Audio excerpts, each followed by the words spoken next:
Listo. Entonces, a ver, cuando hablamos del metabolismo bacteriano, hemos estado viendo lo que está relacionado a los aceptores finales de electrones en relación a la respiración, ¿no? Dependiendo del tipo de respiración, tenemos la respiración aeróbica, cuyo aceptor final obviamente es el oxígeno, y como producto tenemos el agua. La respiración anaeróbica por reducción de sulfato, obviamente el reductor de sulfato, y lo que produce es el sulfuro de hidrógeno, que también nosotros lo evaluamos y al momento de las prácticas lo vamos a ver y nos va a permitir la identificación de unas bacterias. La respiración anaeróbica, donde hay reducción de nitrato, ¿no? Entonces tenemos el aceptor, el nitrato, y como producto el nitrito. También se va a observar la reducción de fumarato, ¿no? Que termina produciéndome succinato, la desnitrificación de nitrato y me produce gas nitrógeno, que también lo vamos a ver, y la reducción del óxido de N-trimetilamida, que produce la trimetilamida, que también lo vamos a ver. Entonces, todos estos productos que estamos mencionando se logran observar y bueno, se logran evaluar en la práctica y me permite realizar la identificación correcta del microorganismo. Eso lo tenemos para para la última parte de la fase, ¿listo? Y también para la siguiente fase. Digamos que lo que más se les puede complicar para la parte de prácticas, porque es una batería de pruebas que hacemos donde vamos viendo la respuesta que se da de cada una de estas pruebitas para lograr dar con la identificación del microorganismo. Entonces, pero bueno, esperemos de que puedan salir adelante con eso.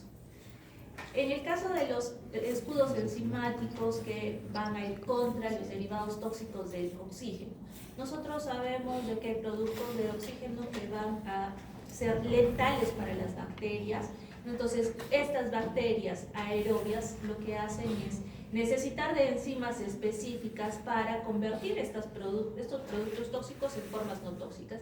Es así que tienen estas enzimas, ¿no? La catalasa, que va a terminar neutralizando el oxígeno y produciéndome agua, la peroxidasa también y la superóxido dismutasa, ¿no? Entonces, cuando nosotros, por ejemplo, vemos a los estafilococos, que los vamos a estudiar ya la próxima semana, vamos a ver que tienen esta enzima de la catalasa, ¿no? Que es parte de la característica de esta gran familia.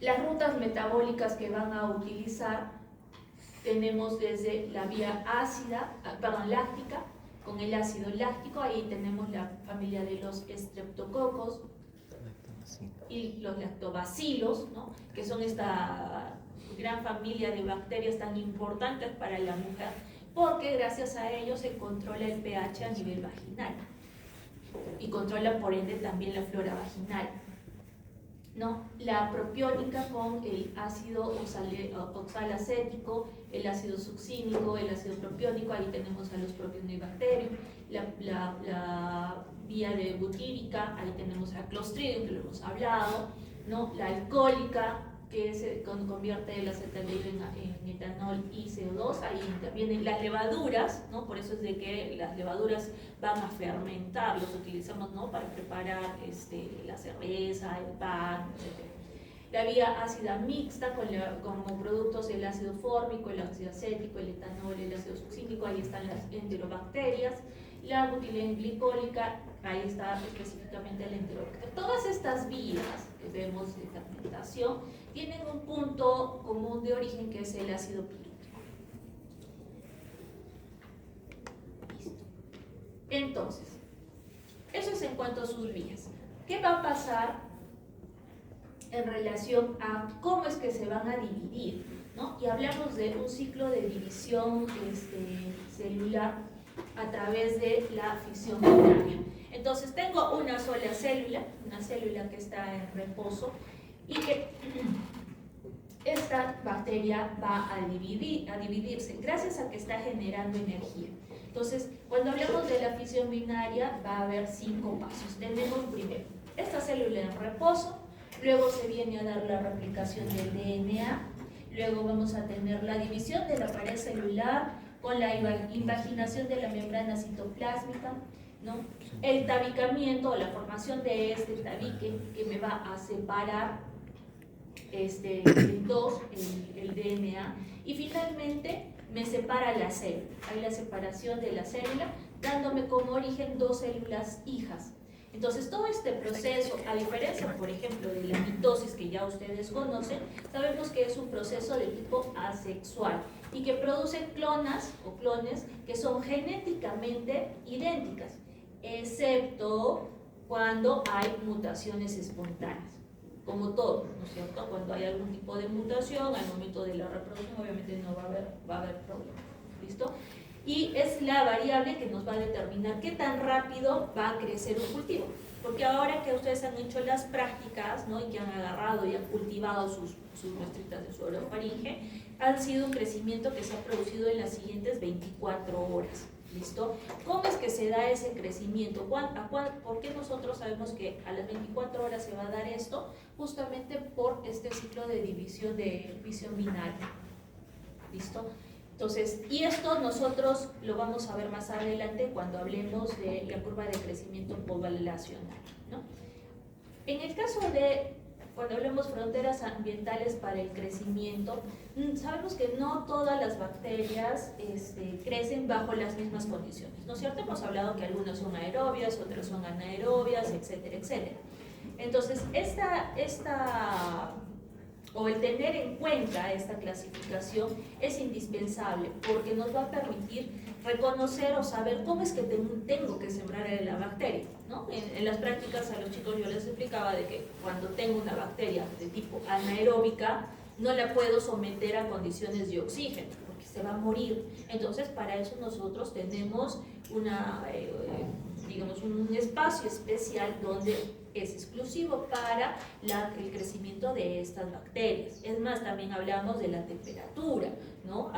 La mayoría es a los 37 grados, eso es lo que en gran mayoría pasa, ¿no? Pero hay otras que van a variar. Entonces, según las condiciones del oxígeno, nosotros sabemos que tenemos aquellas que son bacterias aerobias obligadas, es decir, que van a requerir oxígeno. ¿Listo? Requieren oxígeno porque utilizan este tipo de respiración, por ejemplo, los micrococos. Que ahí también, por ejemplo, entraría estafilococos. Después, anaerobios obligados, es decir, que no pueden sobrevivir con oxígeno, por ejemplo, los bacteriófagos.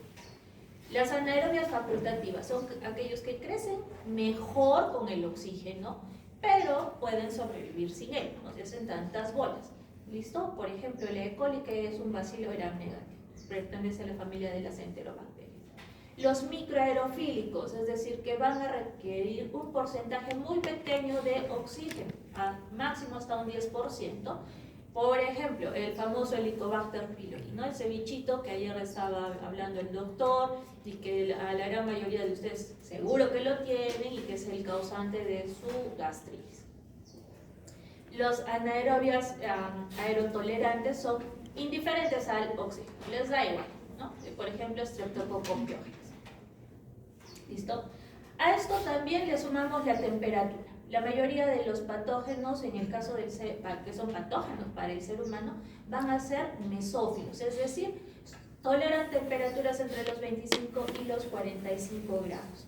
También hay que tener en cuenta el pH de crecimiento. Ese pH puede ser o neutro, que es el 7, ácido, ¿no? Menos de 5.5, o alcalino más de 8.5. Entonces, esas características nosotros las vamos a estudiar cuando hablemos de cada una de las familias. Entonces, cuando, por ejemplo, nosotros trabajamos con jarras de anaerobiosis en atmósferas o con atmósferas microaerofílicas, estamos indicando, pues, o tenemos que conocer esa condición de la bacteria, ¿sí? Entonces, eso digamos que esta parte entra dentro de las generalidades de cada una de las familias, ¿ok? ¿Qué pasa con la biosíntesis? Entonces, en el caso de la biosíntesis, va a cerrar el círculo del anabolismo en 3 etapas. Primero, la primera etapa vamos a ver dónde los intermediarios precursores se transforman en subunidades básicas de las macromoléculas. Acá tenemos, por ejemplo, los aminoácidos que me van a permitir la formación de determinadas proteínas. Un segundo momento que consiste en el ensamblaje de las macromoléculas para formar estructuras celulares, ¿no? Mediante unas reacciones que son mediadas o catalizadas por enzimas. Ahí tenemos el ejemplo de las PBPs, o que son las proteínas fijadoras o de unión a las penicilinas. Y un tercer momento donde tenemos que va a haber estas reacciones que van a utilizar ATP y que hidrolizan, y que estas se van a hidrolizar a formar ADP y fosfato inorgánico. Entonces tenemos estos tres momentos de la biosíntesis, desde los precursores hasta finalmente el consumo de energía. Y acuérdense, por ejemplo, que estas PDP son importantes porque van a ser el blanco de nuestros fármacos, de los beta-lactámicos, ¿no? Como es el caso de las penicilinas o de la penicilina. Y llegamos a esta curva de crecimiento que estábamos hace un rato les estaba hablando, ¿no? Entonces, esta curva lo que hace es describir cómo es que crece una población bacteriana en un cultivo cerrado a lo largo del tiempo. Acá tenemos el tiempo en horas, ¿listo? Y acá tenemos el logaritmo de crecimiento de bacterias vivas. Entonces, vamos a ver que el crecimiento se va a dar en 4 fases. Hay una primera fase que es la fase de latencia, que es donde ustedes están viendo que las bacterias lo que hacen es adaptarse al medio y vemos que no hay un aumento en su crecimiento. Es decir, está reconociendo, está diciendo que tengo oxígeno, tengo la temperatura adecuada, tengo el pH adecuado. Luego viene la segunda fase, que es la exponencial, que es en esta fase donde se da la fisión binaria de forma rápida. ¿Listo? Y el número de bacterias empieza a duplicarse a intervalos regulares. Esta es la fase que se usa para poder calcular el tiempo de generación. Luego tenemos una fase estacionaria. En esta es donde se va a dar el agotamiento de nutrientes, porque acuérdense que donde están creciendo es un medio controlado. Es ese agar que ustedes han visto que tiene nutrientes, que tiene todo. Y entonces, como acá han crecido muy rápido, empiezan a crecer, empiezan a consumir todo eso. Y obviamente tiene que llegar un momento en que esto se empiece a agotar. ¿Listo? Y entonces el crecimiento ya no se da tan rápido, se mantiene. Entonces acá se va a dar el agotamiento de nutrientes, y así como comen, también tienen que producir desechos, como en toda población. Y entonces esos desechos empiezan a acumularse. ¿Listo? Y por lo tanto va a haber un equilibrio entre la cantidad, entre lo que es la tasa de la fisión binaria, es decir, de su reproducción, con la tasa de muerte. Porque también, así como se reproducen, tienen que morir. Tal y cual pasa con el ser humano, ¿no es cierto? Luego vamos a tener la fase de declinación y muerte. ¿Qué ha pasado acá? En esta fase lo que estamos viendo es que ya se agotaron los nutrientes, ya no hay tanta reproducción, y lo que va a predominar finalmente es la muerte de las bacterias. ¿Listo? Entonces hay declinación y la viabilidad empieza a caer. Entonces, esta curva es pues la base conceptual de por qué los antibióticos funcionan mejor en la base exponencial, cuando la bacteria está sintetizando activamente la pared celular.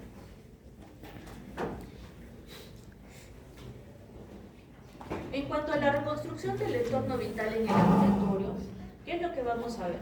Que todo lo que hemos hablado acerca de la nutrición bacteriana se va a traducir, en el caso de la práctica, en el diseño de estos medios de cultivo que han estado utilizando. ¿Sí? Ustedes han sembrado en agar nutritivo, en agar sangre, han hecho agar Maconte, agar KF, etcétera, etcétera, ¿no? Entonces, nosotros a lo largo del tiempo hemos ido viendo cuáles son las necesidades de estas bacterias para poder desarrollar estos medios de cultivo. Y entonces, un medio completo necesita una base de aminonitrógeno, que es una proteína digerida. Generalmente es una peptona, que lo que aporta es, como dice, ¿no? La proteína que necesita para crecer. Factores de crecimiento, como por ejemplo la sangre, suero, extracto de levadura. Tengo que darle una fuente de energía, ya sean azúcares o hidratos de carbono. Sales de tamponamiento, como es el fosfato y el citrato. Esto más que nada es para la regulación de pH.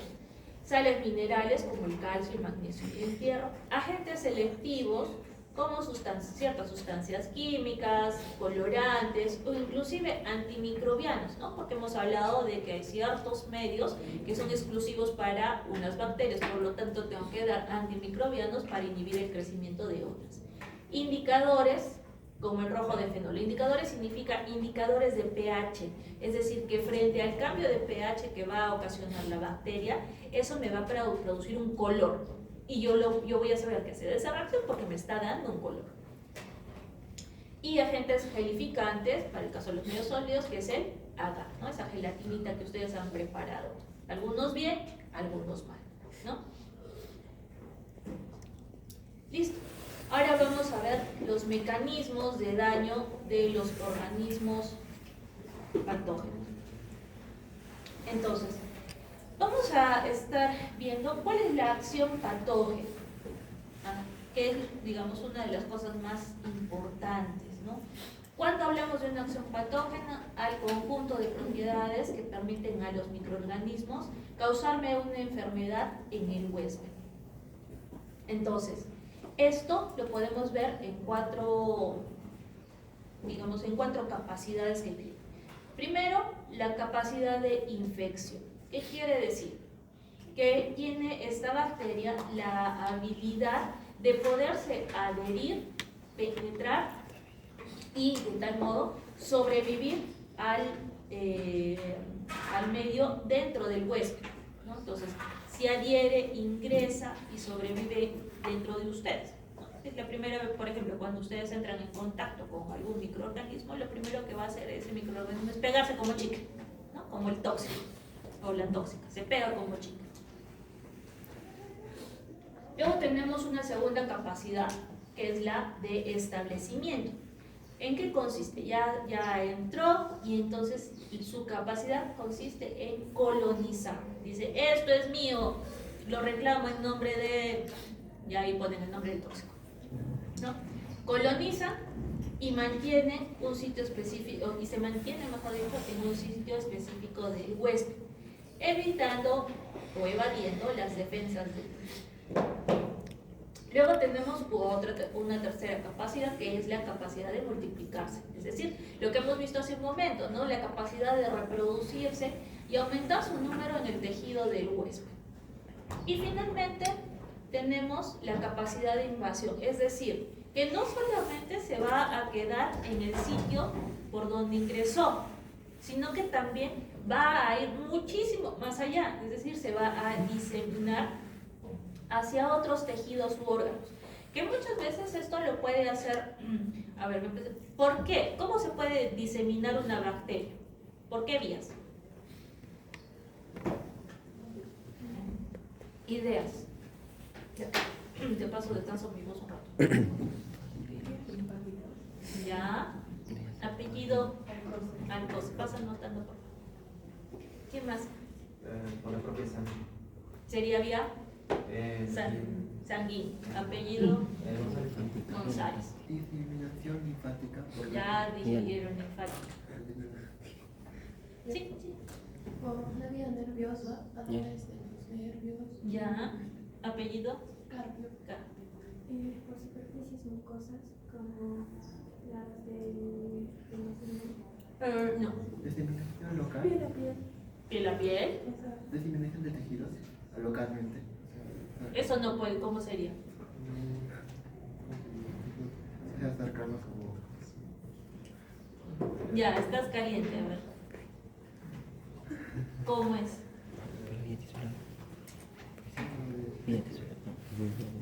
Explícalo en tus palabras y yo ya te di vueltas.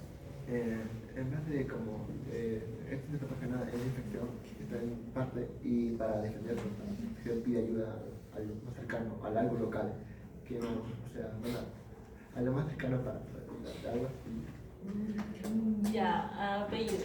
Durán. Ya. Entonces, a ver, Y hay una migratoria respiratoria. no, Por ingesta de alimentos. no. Estamos hablando de diseminación. Por, Continuidad. ¿y eso qué significa? A los, Tejido racimos. ya. O apellido Hugo. Fuerte, si no, no te ponen, ¿no? Benítez. Ya. Entonces, miren, tenemos por vía linfática, sabemos que el sistema linfático es el sistema por donde se van todos los desechos, incluyendo las bacterias, ¿ok? Por eso es que a veces, cuando tenemos una infección, los ganglios se palpan, ¿no? A veces vienen los pacientes y indican, me ha salido una bolita, no es que tienes cáncer, sino que a veces están inflamados. O lo más clásico, ¿no? La otitis.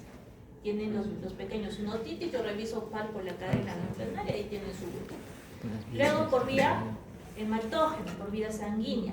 Cuando tenemos, por ejemplo, abscesos que no se tratan y los pacientes me hacen cuadros de septicemia, es decir, una infección generalizada, va a todos los órganos. De ahí me han dicho por continuidad. Ay, acá viene otra cosa. Hay continuidad y contigüidad, ¿sí? Continuidad es porque está al costado, ¿sí? Es el siguiente órgano que se va a afectar. Y por contigüidad es más que nada el que está, es que es como que continuidad significa que hay un seguimiento del sistema. Imagínense, tengo, una faringitis, ¿sí? Que se complica con una otitis.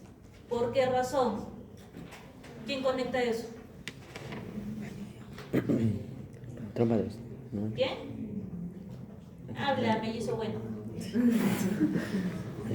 ¿Quién? ¿O mellizo malo? La trompa de Eustaquio. La trompa de Eustaquio. Eustaquio. Ya, nombre. Ángel. Marlon. Sí, porque acá no pido apellidos, acá pido nombre. No se vale que después cambies y me digas el de tu hermano. Porque hay comunicación, eso es continuidad, ¿listo? Y por contigüidad, ¿listo? ¿Qué es lo que pasa? A veces tenemos pacientes que sufren un accidente de tránsito y tenemos una fractura expuesta, ¿listo?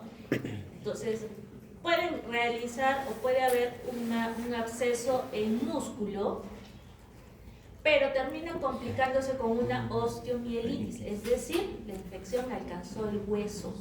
¿Por qué? ¿El hueso y el músculo se comunican? No hay un conducto que los comunique, pero están juntos. Entonces, por contigüidad se dio la infección. Esa es la diferencia. ¿Comprendido? Sí, Ya está, genial. Entonces, pero todo eso, para que pase todo eso, la bacteria ha tenido que hacer esto, ¿no? Si hablamos, por ejemplo, de esas famosas, de lo que tienen ahorita, que están resfriados. Primero la bacteria ha ingresado porque alguien les estornudó en la cara, digamos, ¿sí? Ingresa la bacteria, ¿qué va a hacer? Se adhiere, penetra a sus células de la mucosa de la orofaringe y ahí va a estar sobreviviendo, intentando resguardarse para que su sistema inmune no las mate. Luego dice, bueno, voy a empezar a colonizar y mantenerse allí.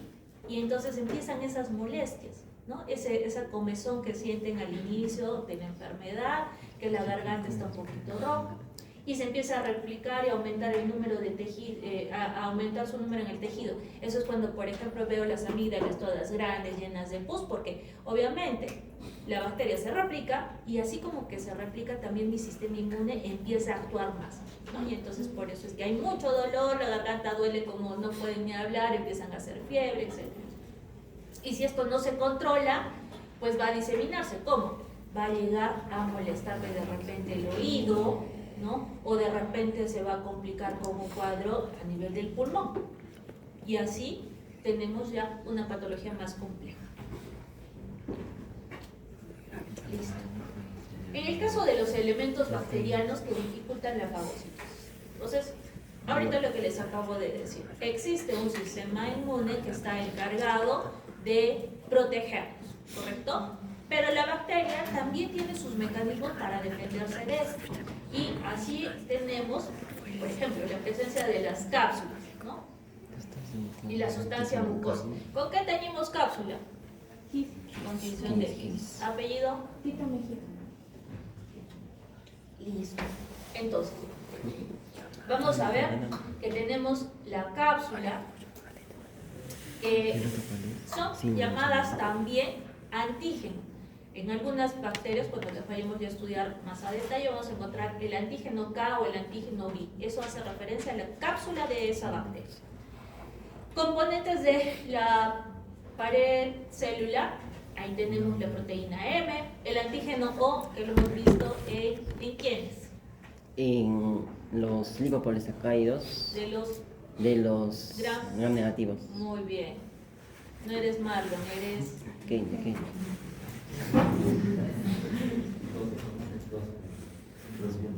Dos puntos. 2 puntos. Listo. El lípido A, que también, no sé qué voy a hacer con ese par. El lípido A, que también lo hemos visto en los gram negativos, ¿no? Las toxinas. ¿Quiénes producen toxinas? ¿Qué tipo de bacterias producen toxinas? Producen.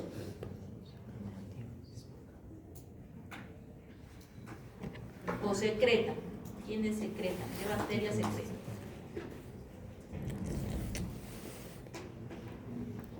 Las gram positivas. Ya montaron. Porque quienes tienen toxinas son los gram negativos, tienen endotoxinas. Quienes secretan toxinas, los gram positivos. Entonces, leucocidina, la toxina A, la streptolicina, todos son toxinas. Las enzimas, ¿no? Como es el caso de la coagulasa. ¿Qué era la coagulasa? Va coagular. Lógica, ¿no? Lógicamente. Por ejemplo, ahora que vamos a estudiar estafilococos, una de las pruebas es la prueba de la coagulasa, ¿no? Por ejemplo, Staphylococcus aureus lo que hace es, gracias a esta coagulasa, formar una barrera de fibrina que la protege físicamente a la bacteria de la acción de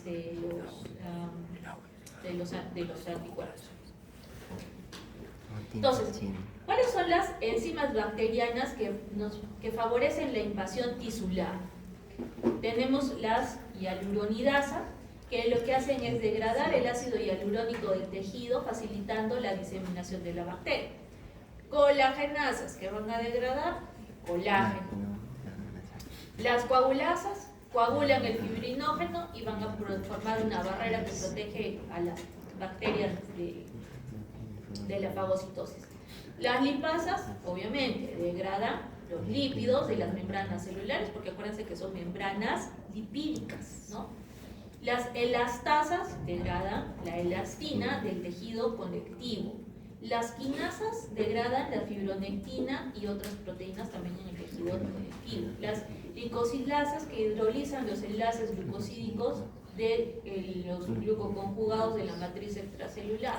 Las lecitinasas que hidrolizan los fosfolípidos también de las membranas celulares. Las neuraminidasas que sacan el ácido siálico de las glicoproteínas favoreciendo adhesión y diseminación. Mucinasas que degradan la mucina del moco.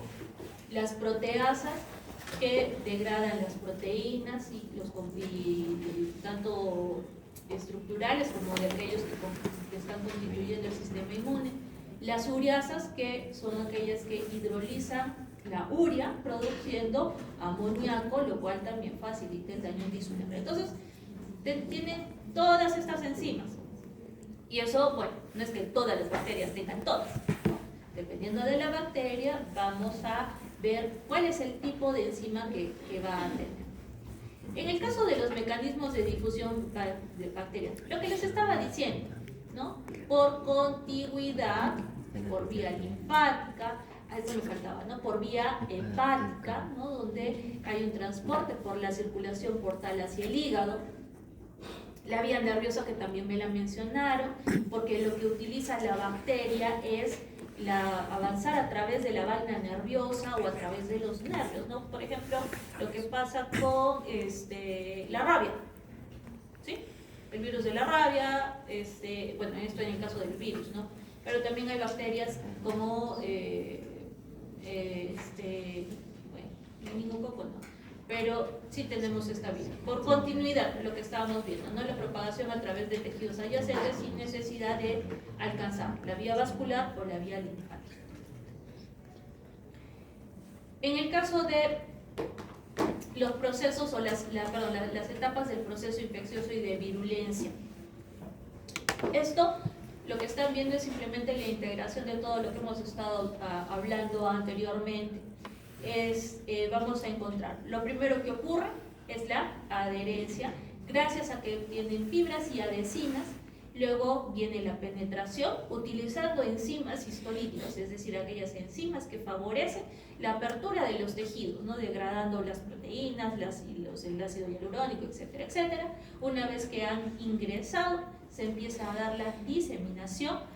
Para que se disemine la bacteria necesita además evasión celular, es decir, evadir esa primera respuesta de nuestro sistema inmune frente a la presencia de un agente extraño.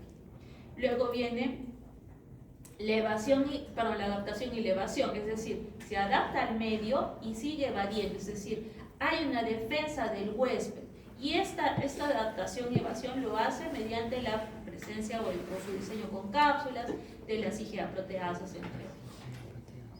Y finalmente, que esto ya sería lo más importante, vamos a ver que va a darse un daño que puede ser local, mediante la presencia de enzimas histolíticas y toxinas.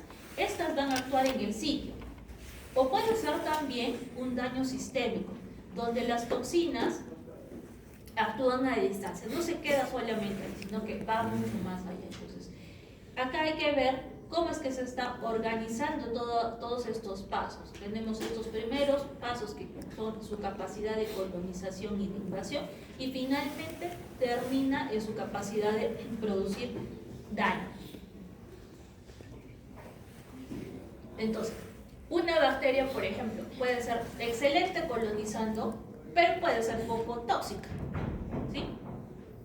Puede haber un gran daño, pero no es en relación a las toxinas, sino más bien a su colonización lo que me produce la enfermedad.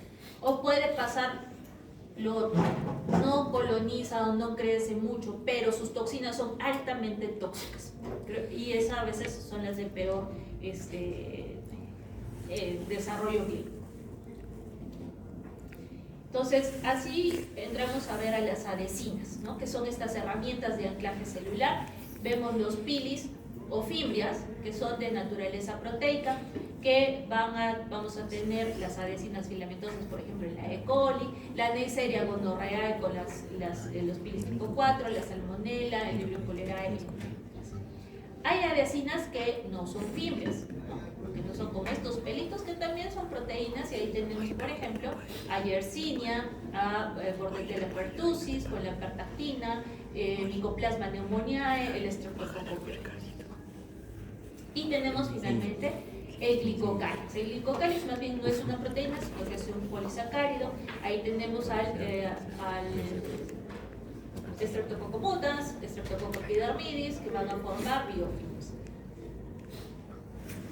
Y esos más están, por ejemplo, Streptococcus epidermidis es el que está más asociado a infecciones causadas en pacientes que utilizan catéteres, ¿no? Por eso es de que nosotros les indicamos, cuando les colocamos tratamiento y dejamos la vía no puede estar más de 3 días, porque como va a estar contaminado con flora de la piel, entonces, y ahí está Streptococcus epidermidis, ¿no? Si lo dejo más tiempo, pues va a desarrollar este tipo de glicocalis y me va a producir una flemitis.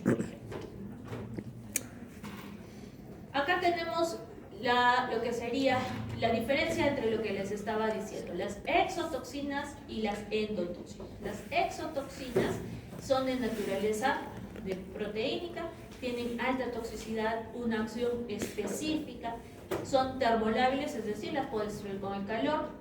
Puedo sacar toxoides. ¿Qué es un toxoide? ¿Qué es un toxoide? No toxina, toxoide.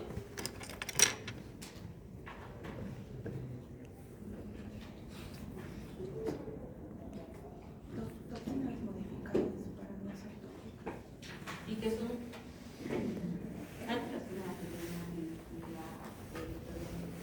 Fuerte, que hasta acá no te escucho. Es una toxina bacteriana inactivada que perdió su toxicidad, pero conserva su capacidad antigénica. ¿De qué? ¿De qué? Por lo que puede utilizarse para producir unidad como la rótula sintética, Ya, apellido. ticona. Apellido.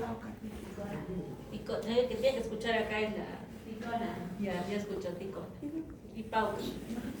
Ya. Entonces, los toxoides son esas toxinas que nosotros modificamos. Es decir, esta exotoxina yo la puedo modificar en el laboratorio para retirar la parte mala, es decir, la parte de toxicidad, y quedarme con la parte que genera anticuerpos para poder formar vacunas, ¿no? Como es el toxoide tetánico o la toxina botulínica, el famoso Botox. ¿Listo? Entonces, su poder inmunógeno es elevado, por eso es que las utilizamos de esa forma. Neutralización por anticuerpos, se neutralizan totalmente, se puede sacar sueros antitóxicos, sí, y estas las encontramos tanto en bacterias gram positivas como en gram negativas. ¿Qué pasa con las endotoxinas? Las endotoxinas, su naturaleza son los lipopolisacáridos. Su toxicidad es menor, no tienen una acción específica, son termoestables. Acá sí más bien no puedo sacar toxoides, el poder inmunógeno es escaso, parcialmente pueden ser neutralizados por los anticuerpos, no puedo sacar sueros antitóxicos y principalmente son formadas por los gram negativos. ¿Por qué? Porque la estructura del gram negativo está formado por justamente los lipopolisacáridos. Y para que esto salga libre, necesito que la bacteria se destruya, ¿no? Y entonces ahí se libera y ahí me causa más enfermedad. Por eso es que a veces cuando damos un tratamiento frente a ciertas bacterias, puede haber un primer momento donde el paciente se siente peor, ¿listo? Porque yo estoy matando a la bacteria, ¿listo? Y se está liberando la endotoxina. Y eso puede agravar por un momento el cuadro, ¿listo? Muchas veces por eso necesitamos utilizar fármacos conjugados. Entonces, aquí ¿qué tenemos? El mecanismo de acción letal a nivel molecular. Por ejemplo, la toxina diftérica, que es producida por el Clostridium diphtheriae, ¿cuál es la diana? Diana es su célula blanca, ¿no es cierto? Distintos tipos celulares. Su mecanismo de acción es a través de la ADP ribosilación del factor 2 de elongación, es decir, que detiene la síntesis proteica y la enfermedad que produce es la difteria. La toxina colerágeno por el Vibrio cholerae, va a actuar sobre el epitelio intestinal mediante la ADP ribosilación de las proteínas reguladoras, es decir, que no hay control en la producción del AMP cíclico, lo cual se traduce en diarreas, ¿no? Pierdes agua. Y la enfermedad pues es el cólera. La toxina Shiga de Shigella disentería, el mecanismo de la ruptura del RNA ribosómico, ¿no? Es decir, detiene síntesis proteica y me produce disentería. ¿Qué es la disentería? A ver.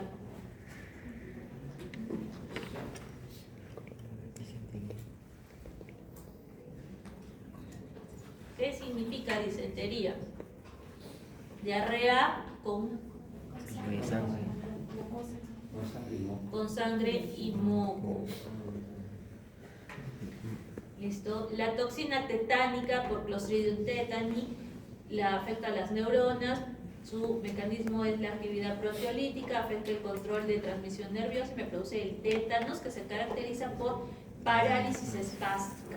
La toxina botulínica producida por Clostridium botulinum también afecta a las neuronas, pero aquí vamos a ver una diferencia. También afecta el control de la transmisión nerviosa, me produce el botulismo, pero la parálisis es parálisis plácida, todo lo opuesto.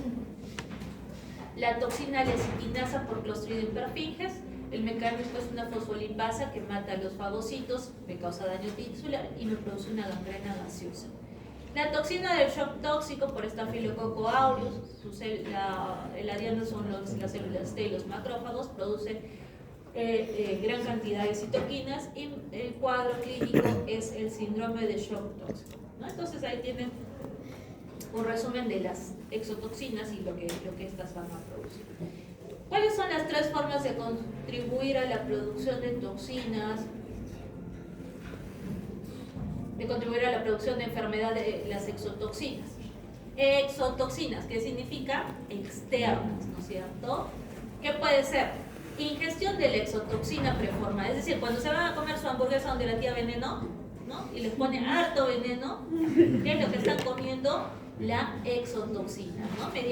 Comemos la bacteria con la toxina ya sintetizada, ¿no? En ese caso no hay mucha colonización. ¿Por qué? ¿Cuál es el problema? No es la bacteria, sino la toxina, la exotoxina, que es la responsable de los síntomas. Por eso es que después, aunque yo creo que ustedes están más curtidos con eso, ¿no? Comen su hamburguesa con harto veneno y a la hora están ahí que van al baño, ¿no?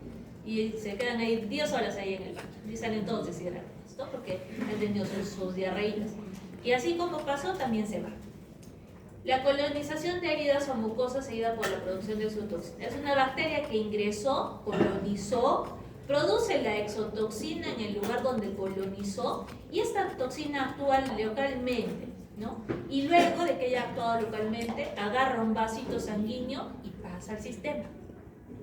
Lo que a veces pasa, por ejemplo, cuando se hace una herida a alguien y esta no es desinfectada correctamente, se produce un absceso y esto puede complicarse. La colonización de heridas seguida de la producción de exotoxina e invasión bacteriana. Igual, bacteria coloniza, produce la exotoxina y la exotoxina facilita la invasión bacteriana en los tejidos. Es decir, que gracias a la producción de la exotoxina empieza no solamente a causarme problemas por la exotoxina, sino porque la bacteria empieza también a crecer, ¿no? Se complica un poquito más la cosa. Aquí tenemos lo que sería nuestra convivencia simbiótica.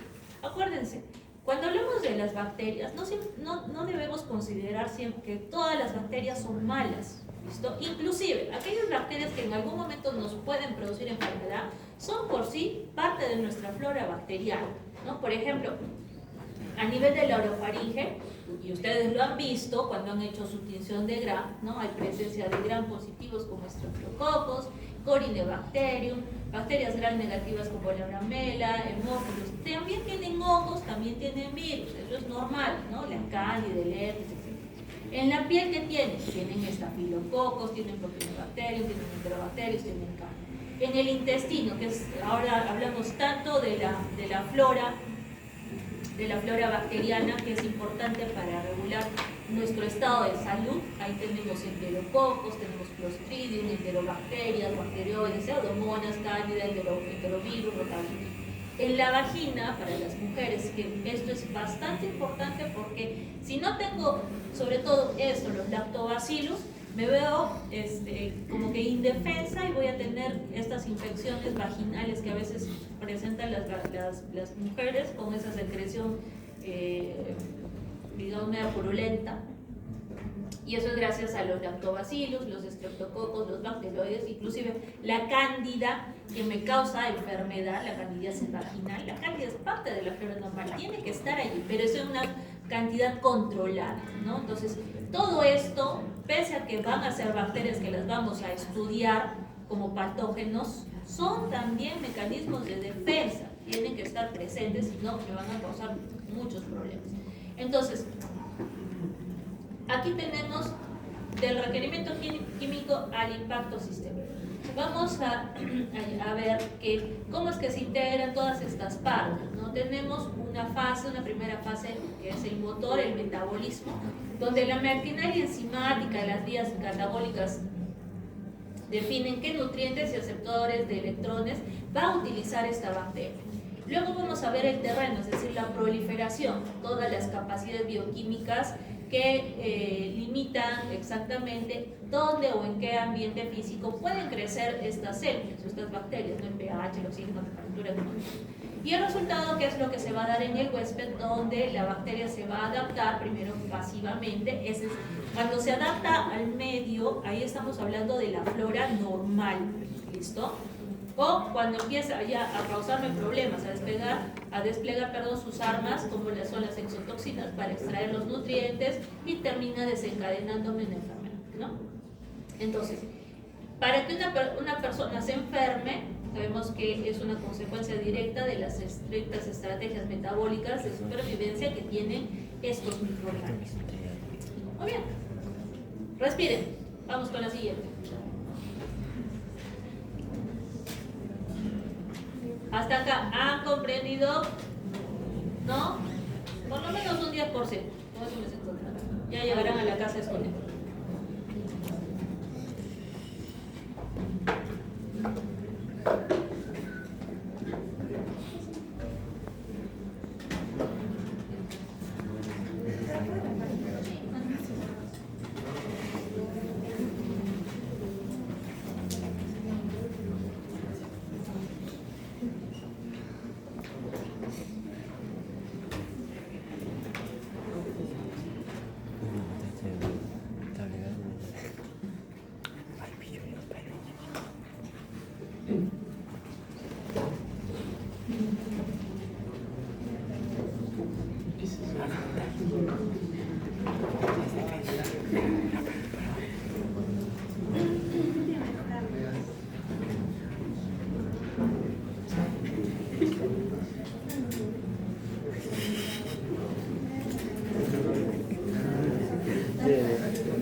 ¿Ya está? ¿Ya respiraron?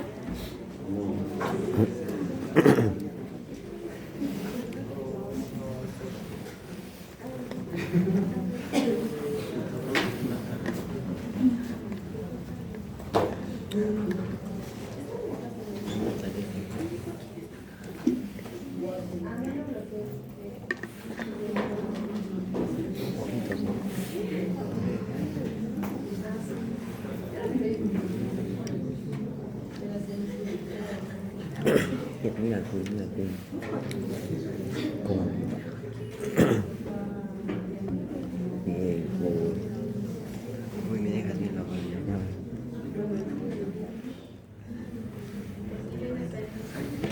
piel con blanco, piel con blanquito.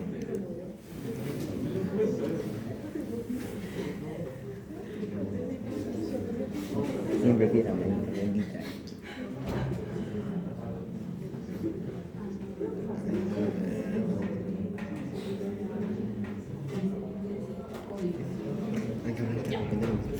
A ver.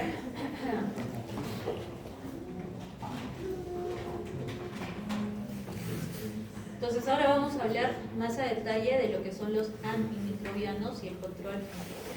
Entonces, y hemos hablado un poco acerca de cómo es que la bacteria, dependiendo si es una positiva o una negativa, me puede causar enfermedad.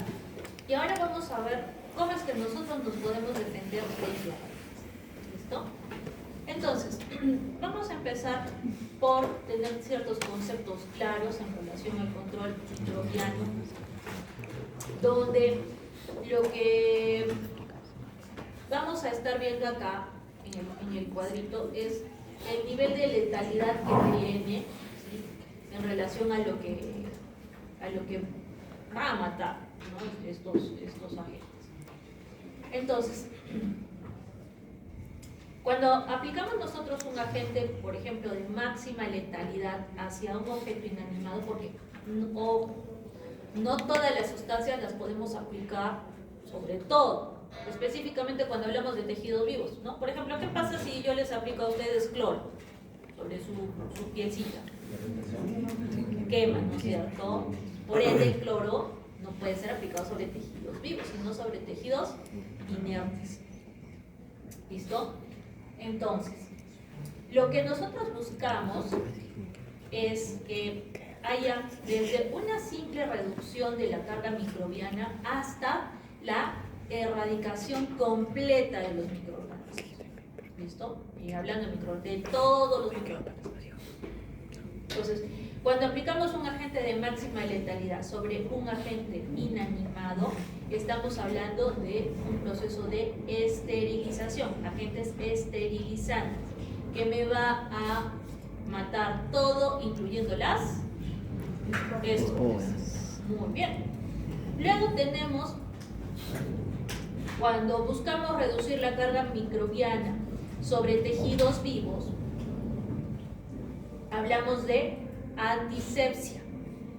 ¿Listo? Entonces utilizamos agentes antisépticos.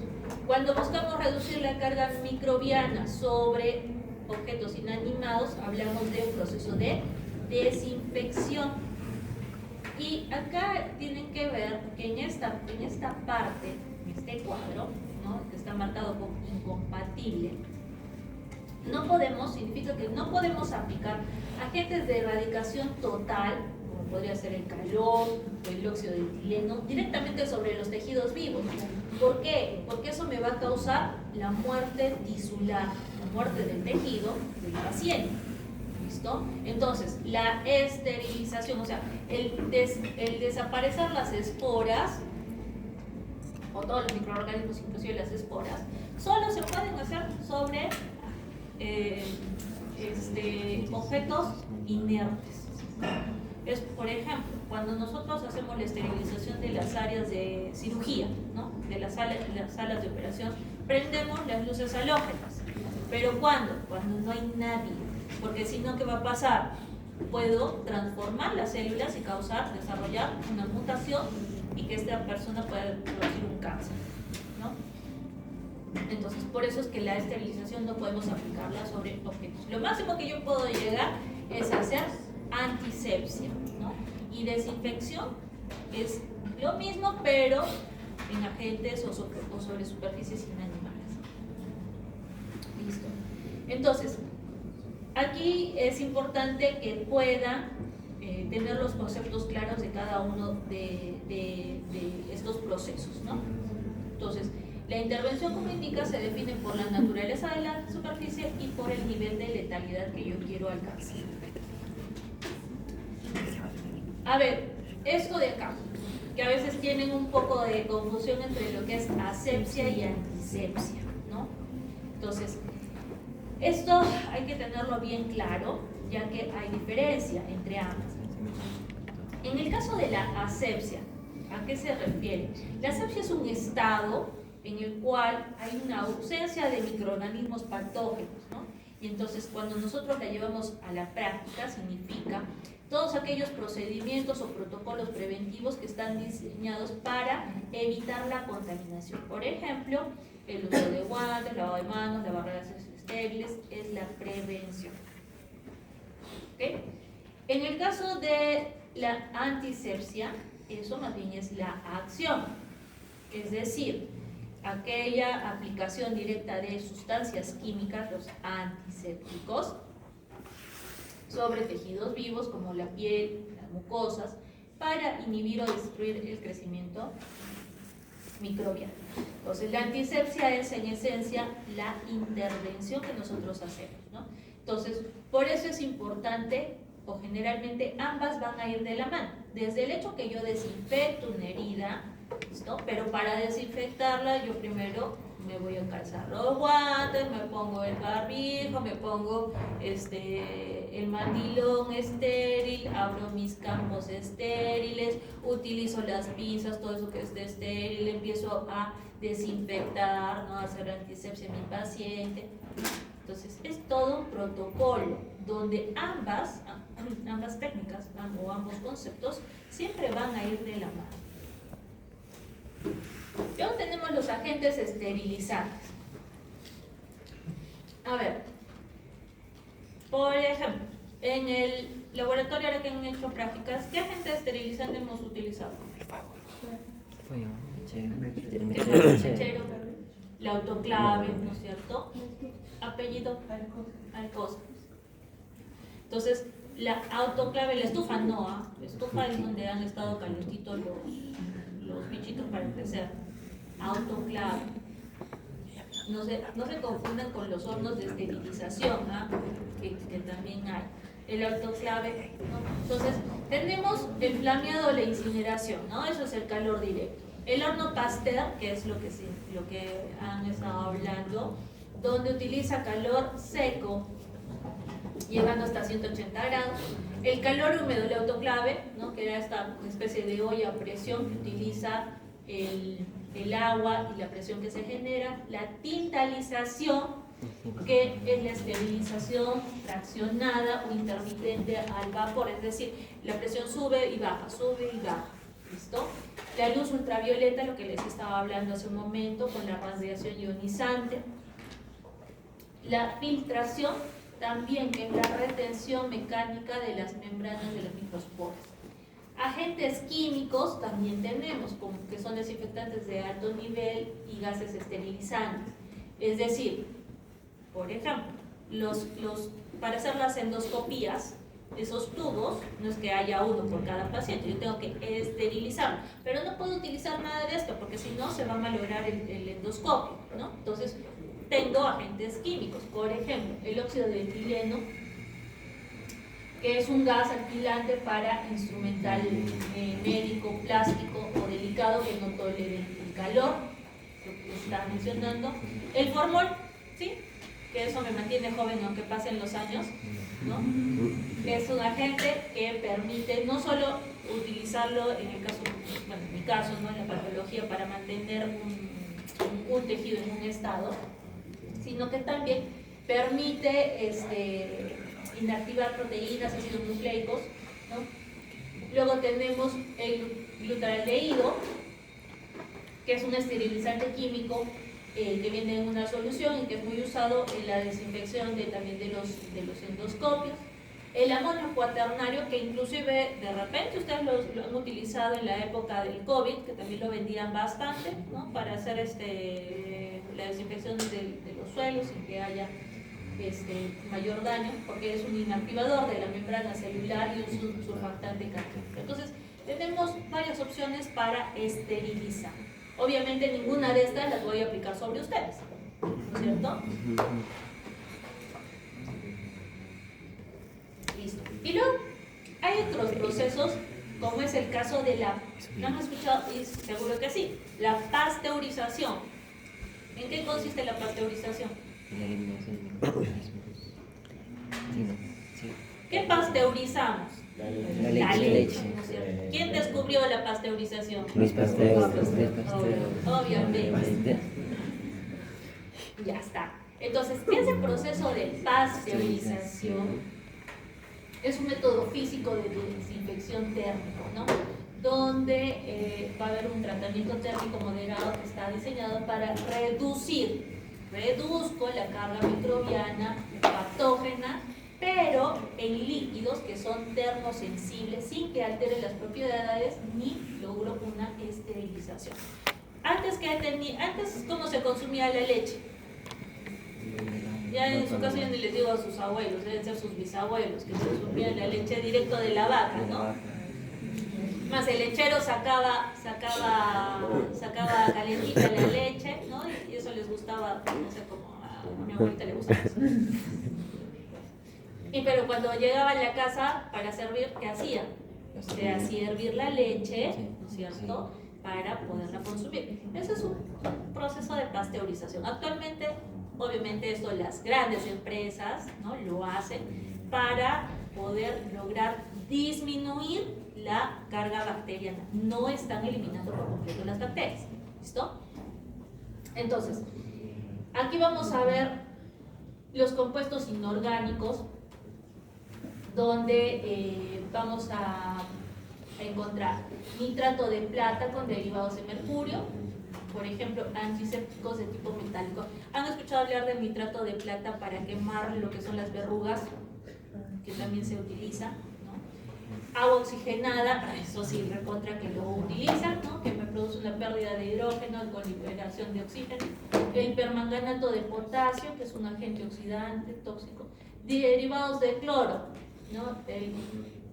El cloro que nosotros utilizamos para la desinfección de superficie. Los derivados del yodo, también como un antiséptico quirúrgico, ¿no?, el famoso isodine, que siempre les van a decir.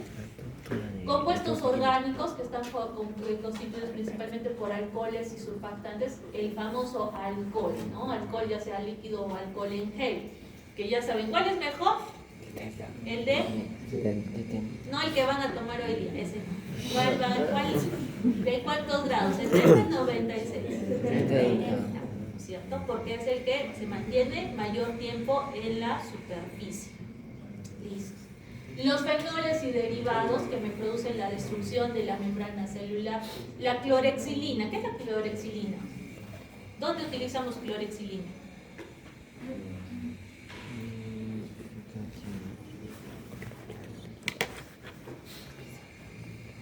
No han utilizado el hospital. La clorexilina es el jabón que nosotros utilizamos en el hospital. Nosotros cuando entran a sala, antes de entrar a sala, nos lavamos, han visto que nos lavamos hasta poco más y todo el cuerpo, ¿sí? Ya. No es que utilicemos un jabón común y corriente. Lo que utilizamos es la clorexilina. ¿Listo?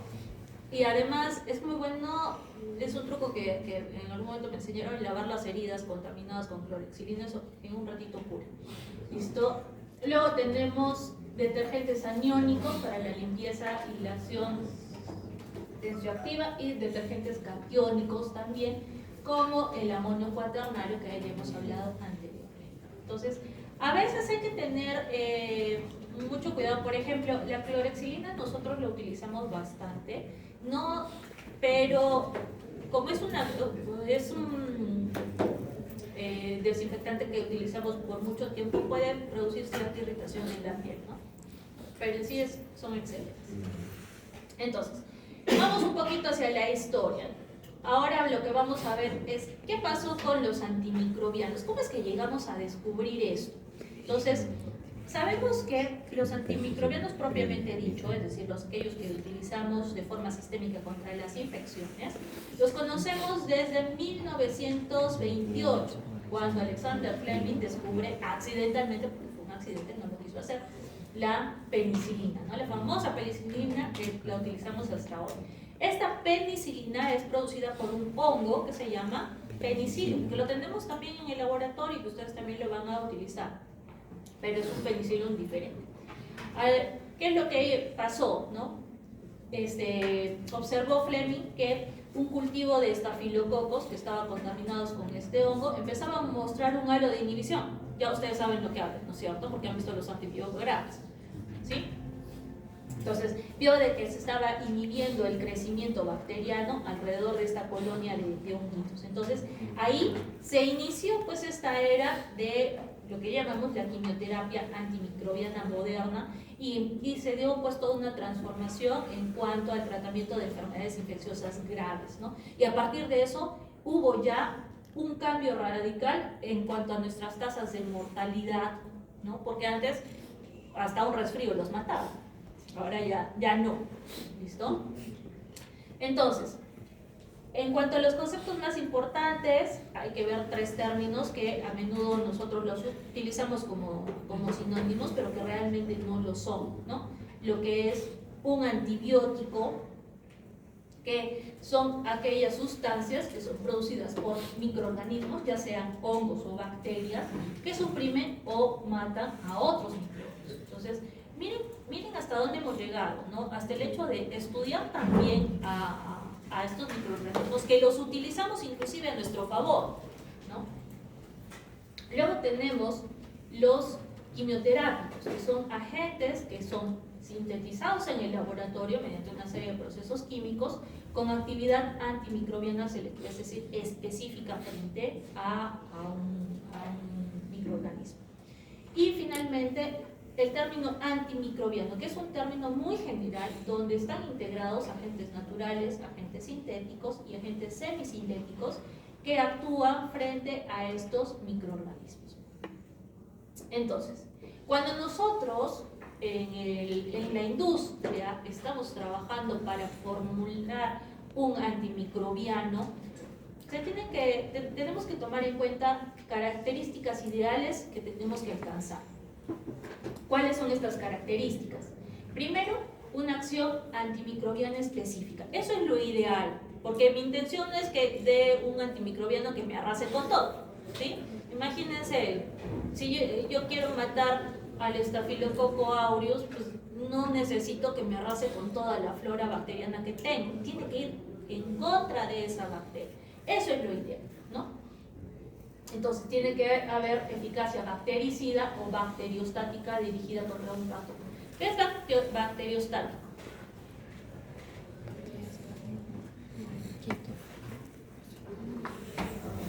Inhibe el crecimiento, pero va a permitir el acción del sistema inmune sobre esa bacteria. Ya, más o menos, Rodrigo, apellido. Pilares. Detiene la reproducción de las bacterias, Pero no los mata. exacto, pero no les mata. Apellido. Tito Mejía. Listo. Bacteriostático, estático, solamente detienen la reproducción, no las están matando. Bactericida, sí las matan, ¿no es cierto? Ahí sí las matan. Entonces, ese es nuestro ideal.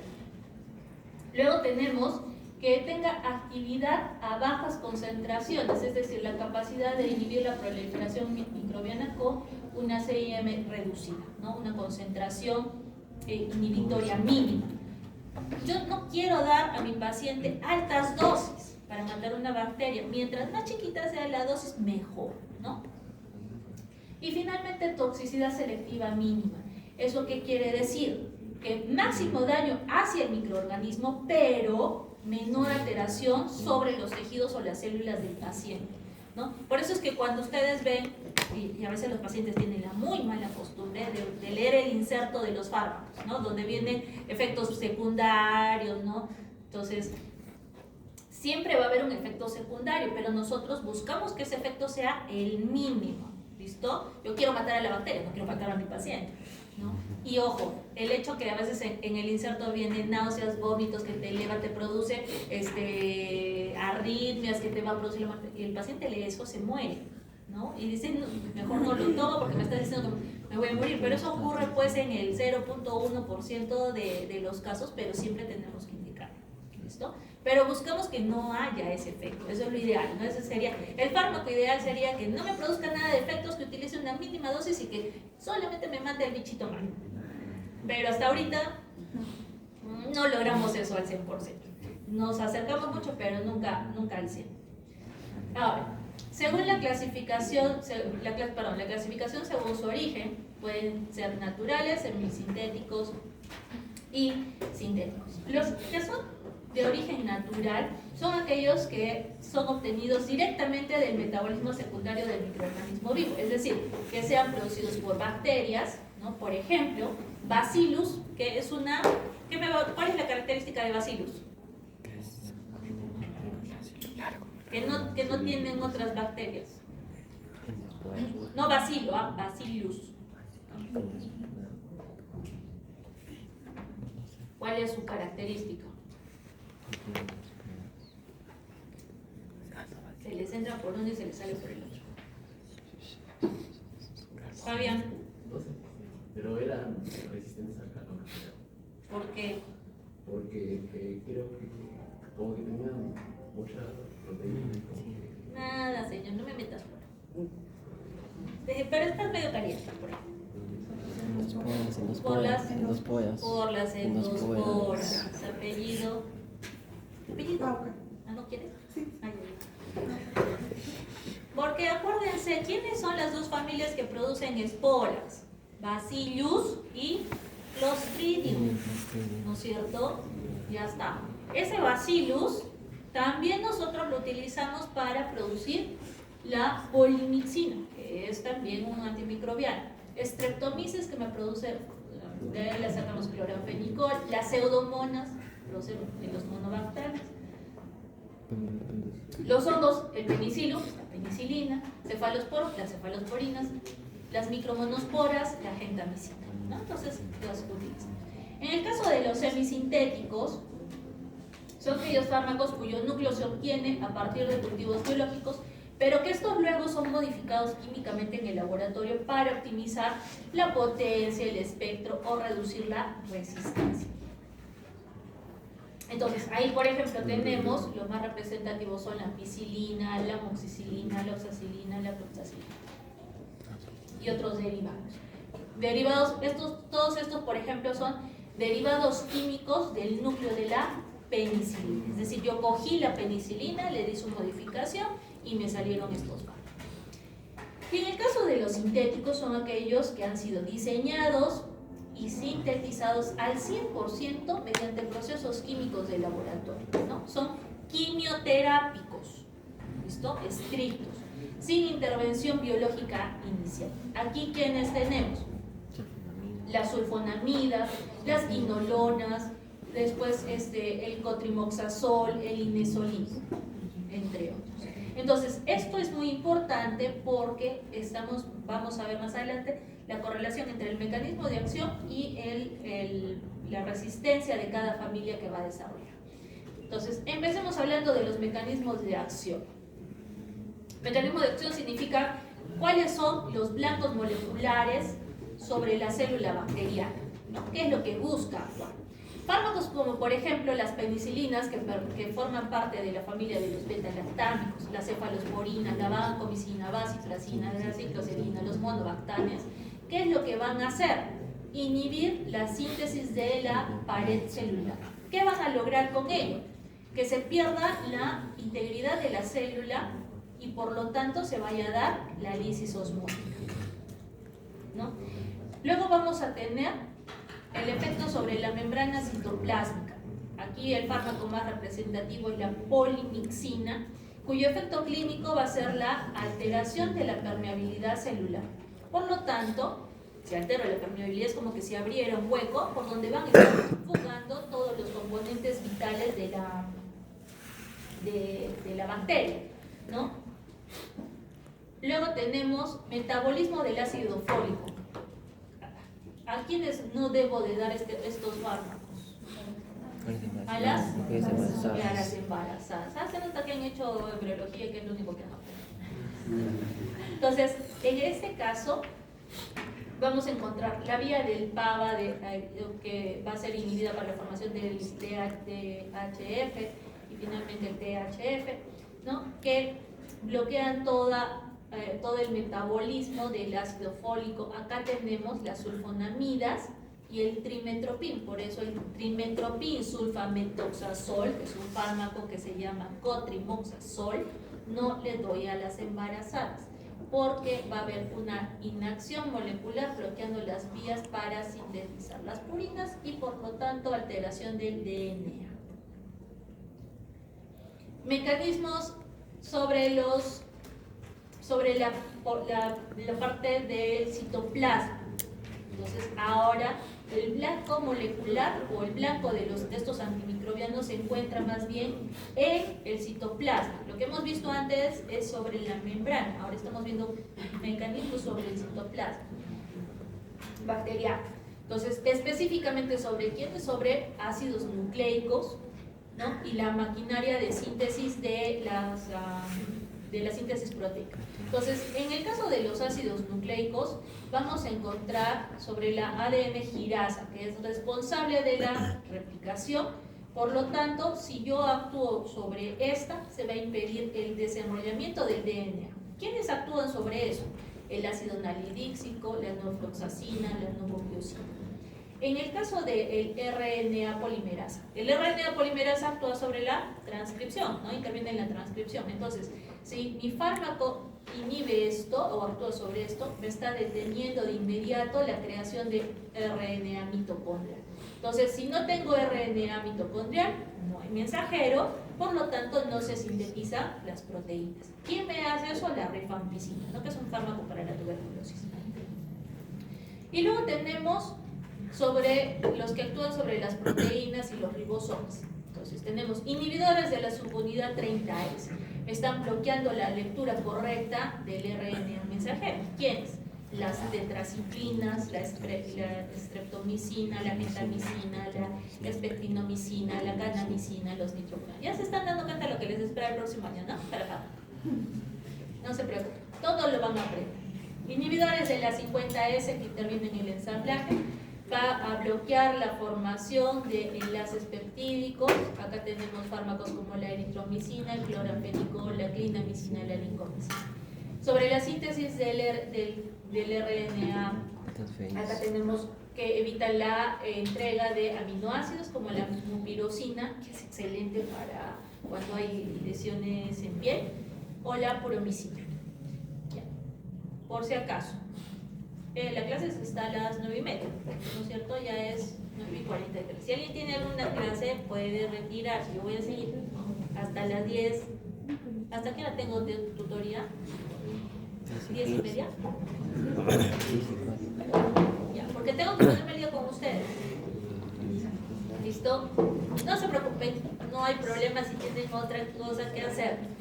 ¿Listo? Ya alguien grabará la clase, ya vayan con Dios, tranquilidad, no hay problema. ¿Listo? Igual la asistencia la saco de los pacientes, porque obviamente se han dado el pasito es que están presentes. ¿Okay? Luego tenemos la... Espero que ya, vamos a hacer una cosa ya. Vayan con Dios. Yo me quedo, yo voy a continuar, por si no tiene, porque sí tengo que ponerme aquí.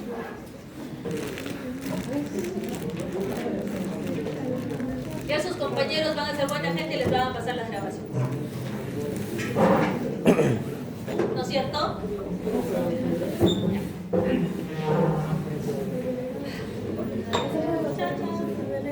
Además me falta también poquito. Entonces, a ver, clasificación de los mecanismos de acción. En el caso de la síntesis de la pared celular, ¿qué vamos a encontrar? ¿Quiénes actúan sobre inhibiéndome la síntesis de la pared celular? Familia de los beta-lactámicos, ya saben, penicilinas, ¿sí? Cefalosporinas, carbapenems, glucopéptidos, bacitracina, la fosfomicina. ¿Quiénes me inhiben la membrana? Polimicina, la daptomicina. ¿Quiénes me inhiben la síntesis proteica? Aminociclitoles, aminoglucósidos, macrólidos, lincomicina, tetraciclinas, afenicoles, mucosina. ¿Quiénes inhiben la síntesis de ácidos nucleicos? Fluoroquinolonas, que estos actúan sobre la topoisomerasa, la girasa, la rifampicina, también los nitroimidazoles. Interferencia con las vías metabólicas, estos hay que tener mucho cuidado con los niños, no con las gestantes, las sulfas, las cetonamidas, porque inhiben de forma competitiva la la dihidropeptonazo sintetasa, la del trimetropin, el PAS, que es el ácido para-aminosalicílico, y las sulfas o sulfonas como la dapsona, que esto se utiliza para el tratamiento de la lepra. Inhibidores de los ácidos micólicos, tenemos la isoniazida, la etionamida, que son fármacos que los utilizamos principalmente en tuberculosis. Luego, la clasificación por estructura química, ¿no? Es casi repetir lo mismo. Tenemos los beta-lactanos, ¿no? ¿Qué hacen? Inhiben el anillo de beta-lactano. Las licomicinas también, ¿no? Es un aminoácido que va a estar unido a la pirosamida. Los polipéptidos, las sulfonamidas. Entonces, a ver, con esto, ¿qué es lo que estamos viendo acá? Para que lo entiendan un poquito. Que dependiendo de lo que vayan a inhibir, ¿no? Vamos a encontrar muchas veces el nombre. Los aminociclitoles inhiben el anillo aminociclitol. Los macrólidos, el anillo de lactona de los macrólidos. Después tenemos las quinolonas, que actúan sobre un núcleo de quinolonas. Entonces, esto es más que nada la estructura que van a tener cada uno de ellos. A veces eso es más de... No me gusta ahondar tanto ahí porque eso es más de farmacología. ¿Ok? Y eso es más para que se traumen al próximo año. Ahora traumense nomás con microbiología. Muy bien. Ahora, acá tenemos la matriz de transferencia genética. Ya hemos hablado un poquito de esto antes, ¿no? Que tenemos el mecanismo, el vector de transferencia, el desencadenante y la numeración. Hemos visto el proceso de conjugación, ¿sí? En la conjugación, ¿quién interviene?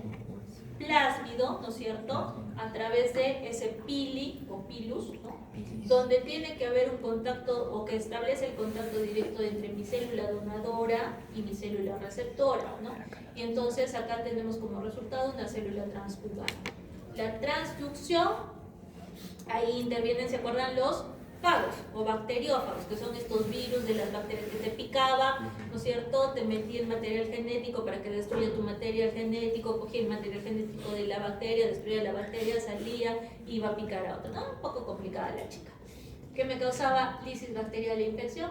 El resultado es una célula transmutante. Y la transformación natural, que es ¿se acuerdan que salía, se moría la bacteria, liberaba su material genético, ¿no? Un DNA libre al entorno, el desencadenante pues es la parte celular de esta bacteria y un estado de competencia, y finalmente iba a tener una célula transformante. Entonces miren, nuevamente para que esté esto bien claro, el proceso de conjugación es este puente genético que hemos estado hablando, ¿no? La conjugación que estamos viendo es una conjugación que está aplicada estrictamente para la resistencia, que tiene que ver con esta resistencia a los antimicrobianos. Entonces tengo mi célula donante, ¿no es cierto? Una célula donante que tiene la información genética de resistencia bacteriana.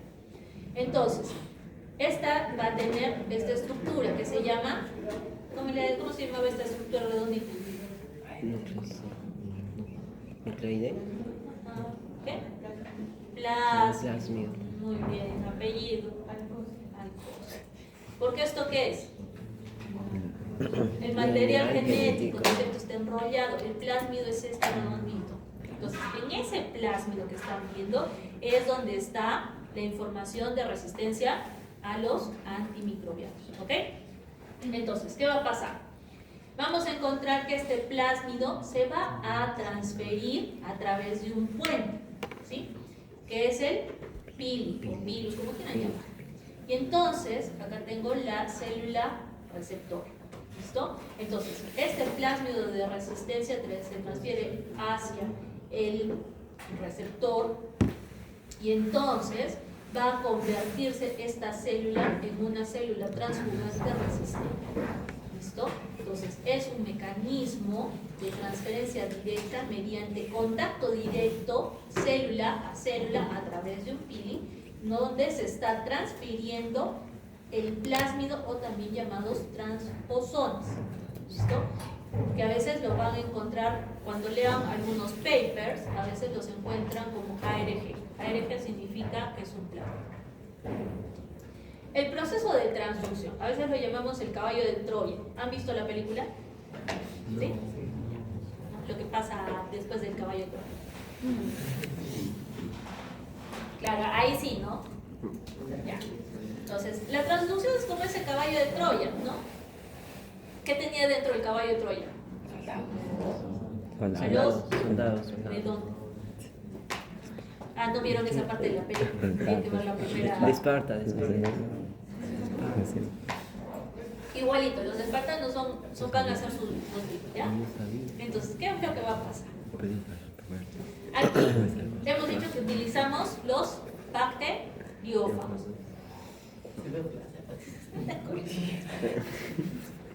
Pobrecito. Listo. Entonces, aquí ¿qué tenemos? Tenemos el bacteriófago que actúa. El bacteriófago va a ser exactamente como el caballo de Troya. Esto no es que la célula sea el caballo. El bacteriófago es el caballo de Troya. ¿Listo? Entonces, es el vehículo que va a ser aparentemente inofensivo, porque es sobre el caballito, pero que en realidad que va a estar transportando todos aquellos elementos peligrosos hacia el interior de esta nueva célula. ¿No? Lo vemos inofensivos, pero tiene todo ahí, todo lo malo. Entonces, ¿qué es lo primero que va a ocurrir? La lisis de la célula con la liberación de, de estos fagos desde una célula bacteriana infectada. Durante el ensamblaje de nuevas partículas virales, va a hacer que este fago, ¿no?, va a estar transportando un DNA bacteriano, porque no es el propio, ya hemos dicho que su material genético no es el malo. El material genético malo es de la célula que infectó inicialmente, que es la que tenía esa información genética de resistencia. ¿Listo? Entonces, ¿qué es lo que hace el fago? Coge este material genético de resistencia, ¿no es cierto?, a un antimicrobiano. Entonces, lo que tengo como resultado es un fago defectuoso. ¿Listo? ¿Y qué va a hacer? Viene, infecta a otra célula, ¿no?, a otra célula huésped, y le va a estar inyectando este DNA bacteriano que lleva empaquetado. Y esto va a integrarse al cromosoma de la nueva célula. Como resultado, ¿qué vamos a tener? Una célula transductante resistente. Entonces, este mecanismo lo que hace es, no de forma directa, como pasó con el anterior, sino que más bien es una forma indirecta de transmitir o de transferir el material o la información genética de resistencia. ¿Listo? Luego tenemos la transformación natural o recolección de restos. Entonces, aquí lo llamamos recolección de restos porque es lo que hace finalmente, ¿no? ¿Qué es lo que vamos a encontrar? Una bacteria que va a estar portando este gen de resistencia, ¿qué va a pasar? Muere, ¿no? Tenemos la lisis con la liberación del DNA. ¿Listo? Este DNA va a estar libre, flotando por el aire, pero va a estar libre, disperso, y va a entrar en contacto con otra bacteria. ¿Listo? Entonces, se va a incorporar, ingresa, y esta bacteria lo que hace es incorporarla a su material genético directamente. Entonces, vamos a encontrar que se va a dar una transformación de esta célula. Por eso es que llamamos célula transformante directa. Hay la captación directa del DNA libre, que es el cromosómico plásmico, al entorno mediado por células en estado de competencia. Entonces, esos son los tres principales mecanismos. Aquí que tenemos un ejemplo, el mecanismo de la rifampicina. Entonces, cuando hablamos de la resistencia a los antimicrobianos, hay tres grandes mecanismos generales que las bacterias emplean para resistir a los fármacos. Primero que nada, tenemos la inactivación molecular. ¿Listo? Vamos a encontrar que se va a dar mediante inactivación enzimática. Aquí tenemos, por ejemplo, para los betalactámicos, es decir, la bacteria es tan inteligente que si yo le he estado dando betalactámicos, ¿cómo creen que va a ser resistente a estos? ¿Con qué enzimas? ¿Cómo se llamarán? Lactamasas. Beta-lactamasas, Masas, ¿no es cierto? Lógicamente. Ya, entonces, para los beta-lactámicos, mediante la hidrólisis del anillo beta-lactámico, esto por acción de las beta-lactamasas. Por ejemplo, ¿quiénes? Las penicilinasas, cefalosporinasas, las BLE, es decir, las beta-lactamasas de espectro extendido, las carbapenasas, etc. Estas dos últimas, las BLE y las carbapenasas, que tienen algunas bacterias, son, digamos, las que ahora más frecuentemente nos están causando problemas. ¿Sí? Son imagínense que me sean resistentes a los carbapenenes, es terrible. ¿Listo? Para el caso de los aminoglucósidos, por la enzima de cloranfenicol acetiltransferasa, luego tenemos la permeabilidad y el eflujo. Es decir, la barrera de acumulación mediante alteración de las porinas, ¿no? Ya sea con mutaciones o con pérdida de los canales de las porinas que se encuentran, ¿no? ¿En qué bacterias? ¿Serán positivas o negativas? Las porinas negativas. ¿No se acuerdan? Membrana externa, las porinas. Si yo eso, o si la bacteria eso lo cambia, lo muta, pues no tiene ¿cómo se llama? El antimicrobiano no tiene por dónde entrar. Es como que si yo agarrara y le cambiara la chapa a esta puerta, ¿cómo entra? No puede, ¿no? Entonces la bacteria ha aplicado eso. ¿Listo? Entonces las gram negativas lo que hacen es restringen el ingreso de este fármaco mediante la creación de bombas de flujo activo, mediante sistemas de transporte dependiente de energía, que lo que hacen es, puede ingresar el fármaco algunas veces, pero con esto ¿qué hacen? Rápidamente lo sacan, ¿no? Se dan cuenta y sacan el fármaco, ¿listo? Hacia el exterior, o mediante un transporte electrónico deficiente o falta de acción contra el sistema oxidativo de transportes. Y luego tenemos la alteración del sitio blanco, es decir, que se da una modificación de la célula diana molecularmente, mediante ¿quién?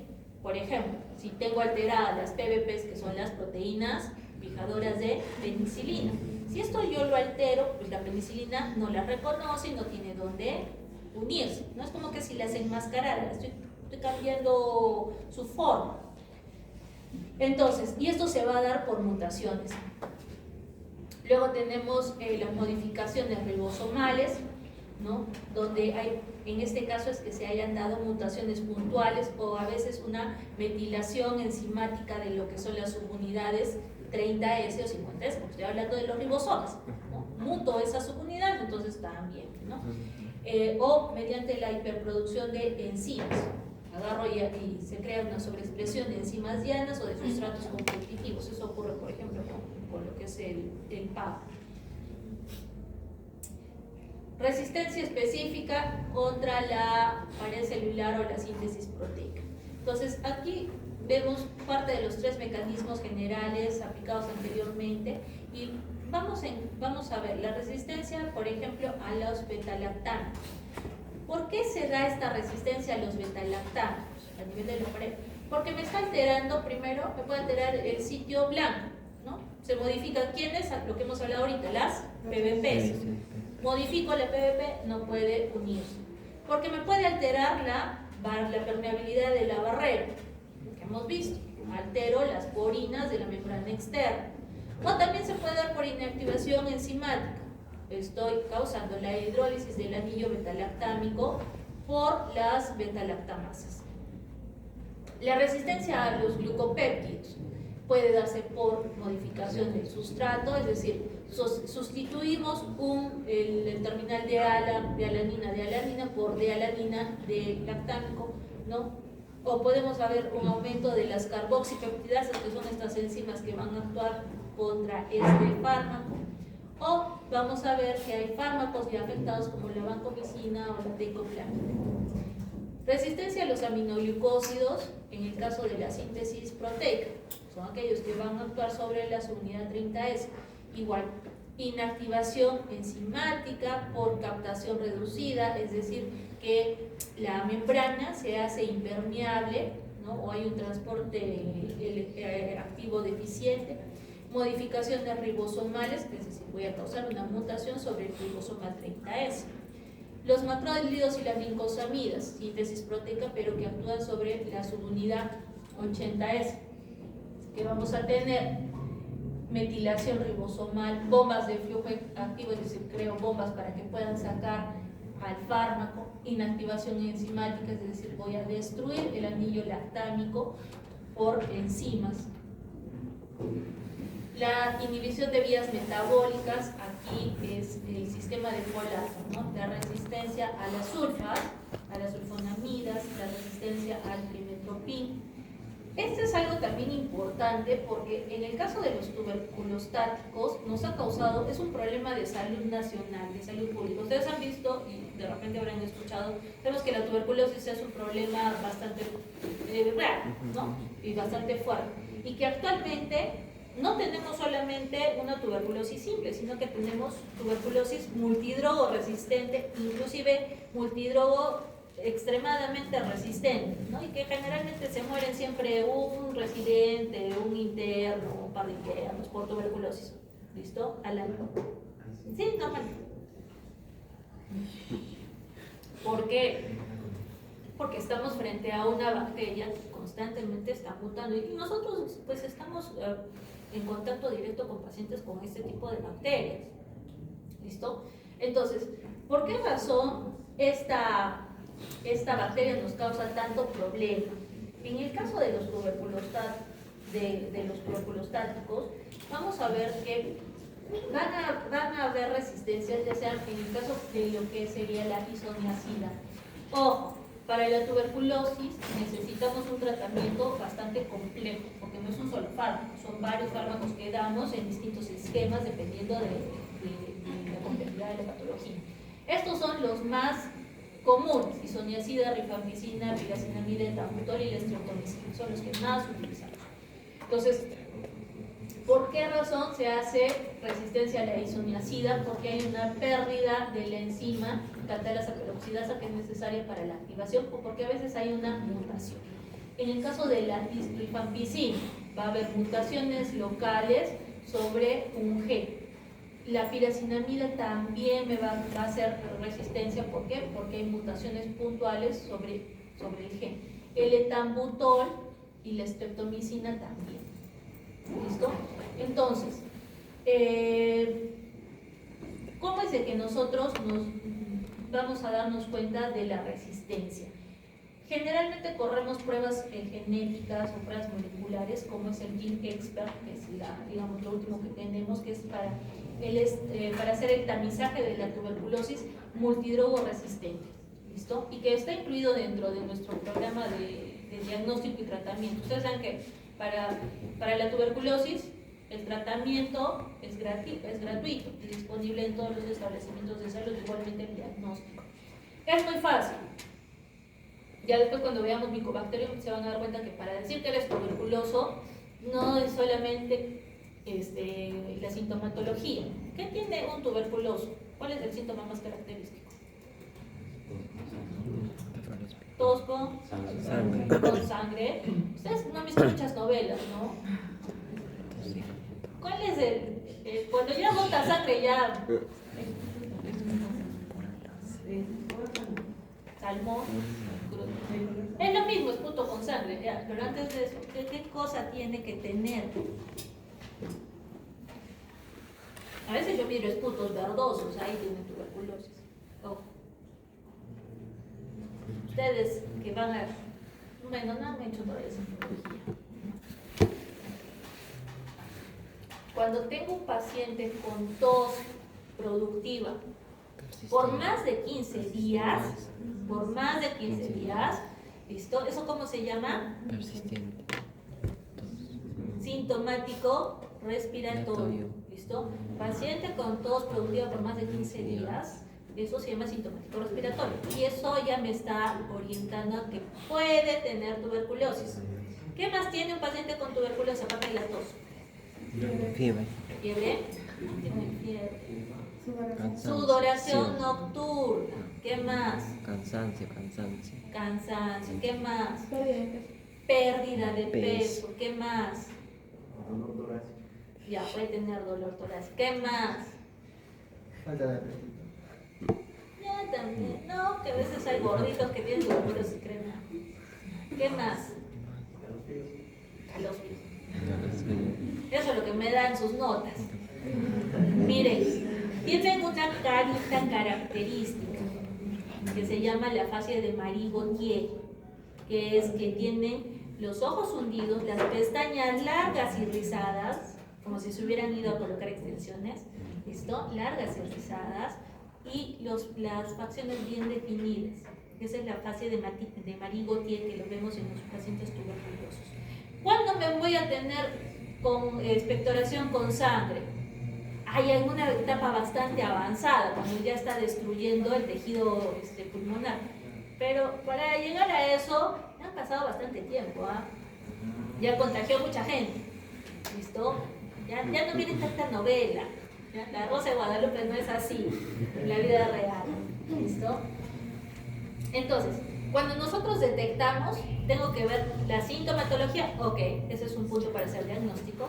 Tengo que ver la imagenología, es decir, tengo que agarrar y sacar una radiografía de tórax para ver la lesión.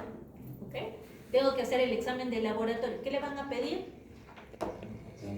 Sangre. Sangre les pido yo. Raúl, ¿qué le vas a pedir? Una prueba de esputo. Apellido Raúl. Que estoy ahí, que veo que mueve la boca y dice las cosas, pero fuerte. ¿Listo? Una muestra de esputo para poder verificar la presencia de la bacteria. ¿Listo? Entonces, y además también tengo que ver la epidemiología, es decir, cómo está el entorno, si ha habido contagio o contacto con otras personas. Entonces, en base recién a esos puntos, recién puedo dar el diagnóstico de tuberculosis. Antes no. O sea, no porque, imagínense, si ahorita tuviera que diagnosticar tuberculosis aquí, creo que va, en base a la clínica, ya varios tendrían tuberculosis, porque por ahí he escuchado toses por más ya desde que hemos empezado en la fase, ¿no? ¿Pero tienen tuberculosis? No. Están resfriados y simplemente les ha quedado una reacción bronquial. Que eso está pasando con los resfríos de hoy día, ¿no? Que están tosiéndome por más de un mes y no se cura. ¿Son tuberculosos? No creo, espero que no. ¿Listo? Es simplemente una reacción bronquial. Por eso es que tengo que analizar los otros aspectos para dar ese diagnóstico. ¿Listo? Creo que les voy a correr a todos ustedes una prueba de esputo, por si acaso. ¿Listo? Entonces, ya para terminar, ya con esto termino. Entonces, este es un ciclo de escalada antimicrobial, ¿no? Donde vamos a integrar todos los conceptos que hemos visto. ¿Y por qué lo hacemos de esta manera circular? Porque es lo que va a pasar, es una constante que nunca acaba. Entonces, vamos a encontrar que tenemos una superbacteria que es resistente de forma estructural y multifactorial, que va a causar la destrucción celular incompleta, que finalmente el paciente no termina de curar, que hay un intercambio de los material genético y que se va a ir transformando al resto de bacterias, porque no es que solamente se queda tranquilita y haciendo resistente, sino que agarra y le dice como chismosa, así como ustedes, ¿no? Le dice, ay, mira, esta es la forma que tienes para defenderte de esos antimicrobianos, y entonces esa va a seguir replicándose y creciendo.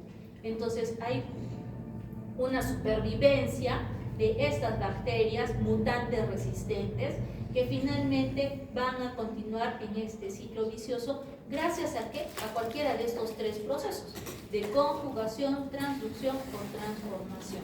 ¿Cuál ha sido nuestro problema más grande y con el cual van a continuar ustedes también van a tener que luchar? Que nosotros no tenemos un control en cuanto a las prescripciones médicas, ¿no? Si ya saben ustedes, van a la farmacia, ¿no? Y generalmente lo que pasa es, me siento mal, estoy con gripe, ¿qué me da? ¿Qué me receta? ¿No? Y no hay un control de eso. O se sienten bien y no terminan la medicación, no terminan la terapia, y eso me está causando problemas. Y entonces cuando realmente necesiten el antibiótico, no lo damos. ¿Ok?